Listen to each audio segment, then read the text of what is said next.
मजेदार किस्सा आहे. नाशिकचे एक manager of a nationalised bank, तर त्यांना ते आले होते माझ्याकडे and he was diagnose to have very early stage intestinal cancer. आणि त्यांना म्हटलं आता टेस्ट वगैरे केले, आपण ऑपरेशन करून तेवढा पार्ट काढून घेऊया. ठीक आहे म्हणे, मी उद्याच येऊन ऍडमिट होतो वगैरे.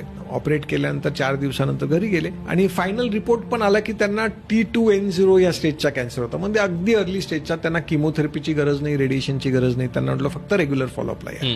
महिन्या 2 महिन्यानंतर ते मुलं परत आली म्हणजे बाबा एकदम डिप्रेशनमध्ये गेलेले आहेत. म्हटलं डिप्रेशनमध्ये गेलेले काय कारण? एकदम अर्ली स्टेज कॅन्सर आहे. नाही म्हणे ते बोलत नाही, खात नाही. घेऊन या म्हटलं त्यांना. आणि आल्यानंतर त्यांच्याशी बोलता बोलता म्हटलं काय अडचण काय? तर मला माहिती आहे मी वाचणार नाही डॉक्टर, खोटं बोलू नका.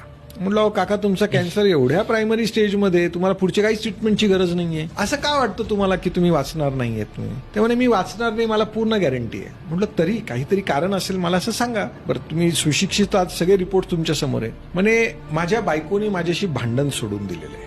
म्हटलं बायकोनी तुमच्याशी भांडणं सोडलंय याचा तुमच्या बरं न होण्याशी काय संबंध आहे? तर म्हणे ती इतकी चांगली वागायला लागली माझ्याशी अशी की मागचे 30 वर्ष झाली आमच्या लग्नाला, आमचा एकही दिवस असा नव्हता ज्या दिवशी आमची भांडणं झालेली नाहीये. पण आता आमचे ह्या महिन्याभरामध्ये पूर्ण भांडणं बंद झाले. मला असं वाटतंय की कदाचित मी वाचणार नाहीये म्हणून तिचा माझ्याबद्दलचा स्वभाव बदललाय. मी शांतपणे थोड्या वेळ हसलो आणि मग नंतर प्रिस्क्रिप्शन देताना त्या काकूंकडे बघितलं. म्हणलं काकू या गोळ्या द्या आणि रोज तुमच्या भांडणाचा डोस चालू ठेवा, ते कदाचित लवकर बरे होईल. So probably I think the fact is आपण पेशंटला वेगळं का वागवतो? Is a normal person. Tumour झाला, ऑपरेट केलं, काढलं, किमो झालं, संपलं.